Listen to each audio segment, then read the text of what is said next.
కోలీవుడ్లోనే record remuneration అందుకున్నాడు super star Rajinikanth. 75 వయసులో 225 కోట్ల పారితోషికం అంటే చిన్న విషయం కాదు. విజయ్ పాలిటిక్స్ లో బిజీ, అజిత్ రేసింగ్ లో బిజీ. దీంతో రానున్న రోజుల్లో రజనీ మరోసారి తమిళ సినీ పరిశ్రమను శాసిస్తారు అనుకున్నారంతా. కానీ సూపర్ స్టార్ రిటైర్మెంట్ ఆలోచనలో ఉన్నాడు. కోలీవుడ్ కి వరుస షాకులు తగులుతున్నాయి. ఇప్పటికే ఇద్దరు స్టార్ హీరోలు విజయ్, అజిత్ ఎవరి దారుల్లో వారు బిజీ అయిపోయారు. ఈ దశలో తమిళ సినీ పరిశ్రమ పూర్తిగా రజనీకాంత్ స్టార్డమ్ పై ఆధారపడుతోంది. ప్రస్తుతం సూపర్ స్టార్ నటిస్తోన్న జైలర్ సీక్వెల్ తో పాటు మరో 2 క్రేజీ ప్రాజెక్టుల రిలీజ్ కోసం ఎదురు చూస్తోంది కోలీవుడ్. రజనీకాంత్ ఇంత బిజీగా ఉన్నప్పటికీ కోలీవుడ్ లో మాటి మాటికి పుట్టుకొస్తున్న సూపర్ స్టార్ రిటైర్మెంట్ రూమర్స్ ఇండస్ట్రీని మరింత కలవరపెడుతున్నాయి.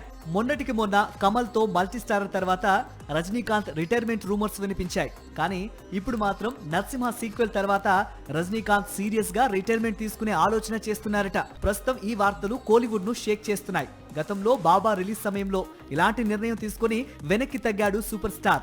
అప్పుడు అభిమానులు ఊపిరి పీల్చుకున్నారు. కానీ ఇప్పుడు మాత్రం రజనీకాంత్ సినిమాలకు విరామం ప్రకటించి విశ్రాంతి తీసుకోవాలనే ఆలోచనలో ఉన్నాడట.